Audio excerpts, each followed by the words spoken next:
JNU में आपके नेता खड़े थे और वहाँ नारे लग रहे थे, अफजल तुम्हारे कातिल जिंदा है, हम अब भी शर्मिंदा हैं। इतने प्रतिष्ठित शिक्षण संस्थानों को बदनाम करने के लिए जो तरीका सरकार इस्तेमाल कर रही है वो बहुत शर्मनाक है। हम तो कभी नाथूराम गोडसे के पक्ष में थे नहीं, लेकिन कि शांति स्थापित करने के लिए भाषण मत दीजिए, अशांति फैलाना बंद कर दीजिए, शांति अपने आप स्थापित हो जाएगी। महोदय, नदियों को साफ मत करिए, उन्हें गंदा मत होने दीजिए, नदियां अपने आप साफ हो जाएंगी। सभापति महोदय, मैं तो कहना चाहता हूं कि जंगल मत उगाइए, बस पेड़ों को काटना बंद कर दीजिए, जंगल अपने आप उग जाएंगे। मैं तो सरकार से कहना चाहता हूं कि शांति स्थापित करने के लिए भाषण मत दीजिए, अशांति फैलाना बंद कर दीजिए, शांति अपने आप स्थापित हो जाएगी। हम तो कभी नाथूराम गोडसे के पक्ष में थे नहीं, लेकिन जेएनयू में आपके नेता खड़े थे और वहाँ नारे लग रहे थे, अफजल तुम्हारे कातिल जिंदा है, हम अब भी शर्मिंदा हैं। तो उनको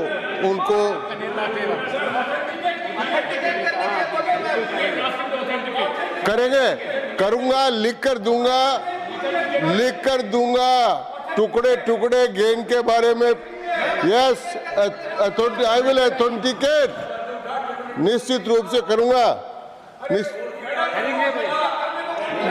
हाँ करूंगा, अभी कर दूंगा, हाँ लिख कर भेजता हूँ। अब मैं अपनी बात शुरुआत करना चाहता हूँ। माननीय सभापति महोदय, माननीय मोदी जी के आने के बाद में अब उन्होंने जो प्रारंभ में चर्चा की, वो चर्चा की कि कुछ किताबों में परिवर्तन कर दिया है। हाँ, कुछ किताबों में परिवर्तन हुआ है। जैसे माननीय प्रधानमंत्री जी ने वीर बाल दिवस मनाने की घोषणा की, वो किताबों में लिखा गया है, इतिहास है। जोरावर सिंह और फतेह सिंह दीवार पर चुने गए, बंदा वीर बैरागी के बंद बंद काटे गए, गुरु गोविंद सिंह जी के चारों शहजादे समाप्त किए गए, बलिदान हुए, उनका किताबों में उल्लेख करना कांग्रेस पार्टी को पाप लगता है। लेकिन हमारा ये राष्ट्र धर्म है और मैं माननीय प्रधान जी को धन्यवाद देना चाहता हूं कि उन्होंने अपने राष्ट्र धर्म का इसमें निर्वाह किया है। मैं आपको ये बात करना चाहता हूं। माननीय सभापति महोदय, इन्होंने प्रारंभ किया कि शिक्षा में स्कूल बंद हो गई। मैं आपसे निवेदन करना चाहता हूं कि समग्र शिक्षा अभियान नई शिक्षा नीति के अंतर्गत प्रारंभिक शिक्षा में सुधार की जो बात की माननीय प्रधान जी ने, उसमें 41,250 करोड़ रुपए का आवंटन समग्र शिक्षा अभियान में हुआ है। उस समग्र शिक्षा अभियान में बुनियादी ढांचा, स्मार्ट क्लासरूम, लैब, डिजिटल शिक्षा और शिक्षकों के प्रशिक्षण के लिए कार्यक्रम, ये प्रशिक्षण की बात कर रहे थे। समग्र शिक्षा में प्रशिक्षण है। ये समग्र शिक्षा आई सर्व शिक्षा अभियान से, जो माननीय अटल बिहारी वाजपेयी जी के टाइम पर मुरली मनोहर जी जोशी थे, उन्होंने सर्व शिक्षा अभियान शुरू किया था। उसका नई शिक्षा नीति में समग्र शिक्षा अभियान करके 41,250 करोड़ रुपए उस पर खर्च किया गया। माननीय सभापति महोदय, ये करते गरीब छात्रों क्या होगा? स्कूल बंद हो गए।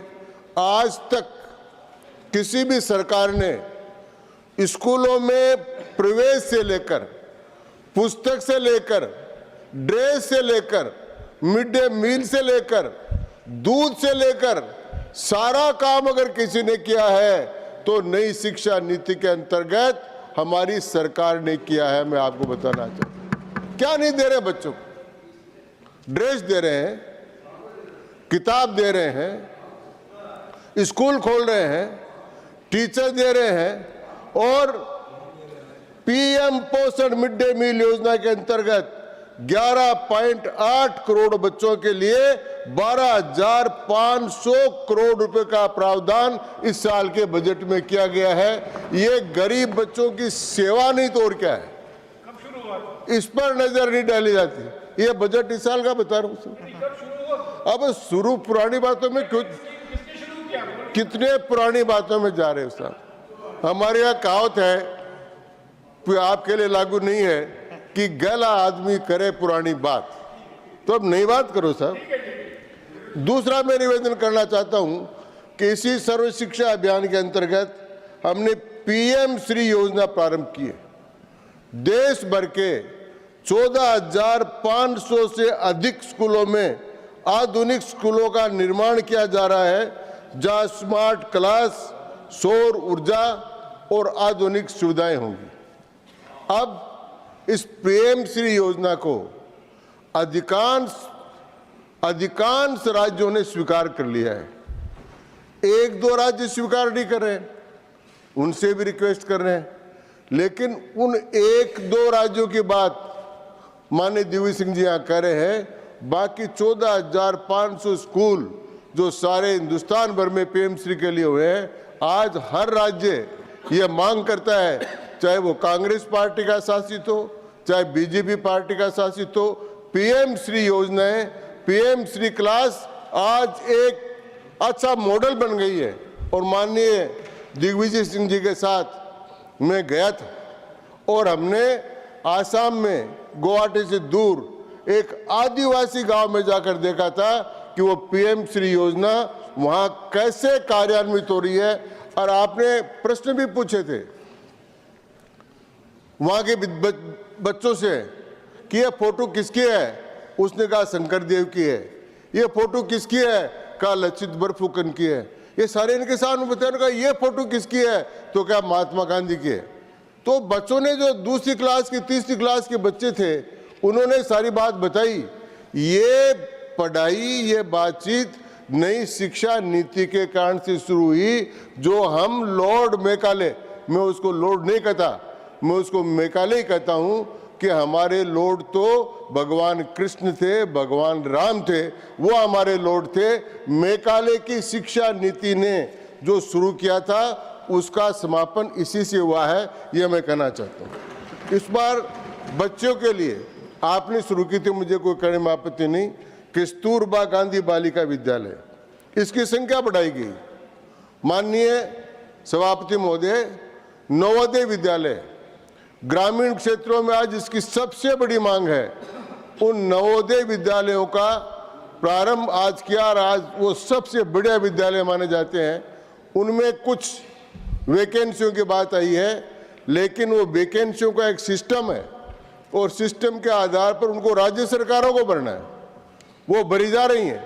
लेकिन आज केंद्रीय विद्यालयों की और नवोदय विद्यालयों की बहुत बड़ी आवश्यकता इस बात में महसूस की जा रही है। कुल हमारा जो बजट है, माननीय सभापति महोदय, जब सरकार आई थी मोदी जी की, उस समय बजट था 68,728 करोड़ रुपए का, और आज ये बजट बढ़कर हो गया है 1,28,650.5 करोड़ रुपए। इतना बड़ा बजट इसमें बढ़ गया है। ये शिक्षा की तरफ ध्यान नहीं तो और किसकी तरफ ध्यान है, राष्ट्रीय शिक्षा नीति के अंतर्गत। और ये जो बजट है, 3% तो अभी राष्ट्रीय जीडीपी का है। अरे समवर्ती सूची में राज्य सरकारें भी इस पर खर्च करती है, तो ये 4.5% के बराबर जा रहा है। और जो अमेरिका जितना खर्च कर रहा है जीडीपी पर 4%, उससे ऊपर हो रहा है। और मोदी जी के इस 5 साल के कार्यकाल में इस प्रकार की व्यवस्था होगी कि जीडीपी का 6% तक हम इसको शिक्षा पर खर्च करेंगे। ये इतना बड़ा काम हमारी शिक्षा नीति में हो रहा है। अभी माननीय सभापति महोदय यहाँ उच्च शिक्षा के बारे में बात किया। उच्च शिक्षा के बारे में जितना काम 10 वर्ष में हुआ है, उतना काम मुझे कहने में कोई हिचकिचाहट नहीं है, कोई आपत्ति नहीं है कि 50 साल तक नहीं हुआ।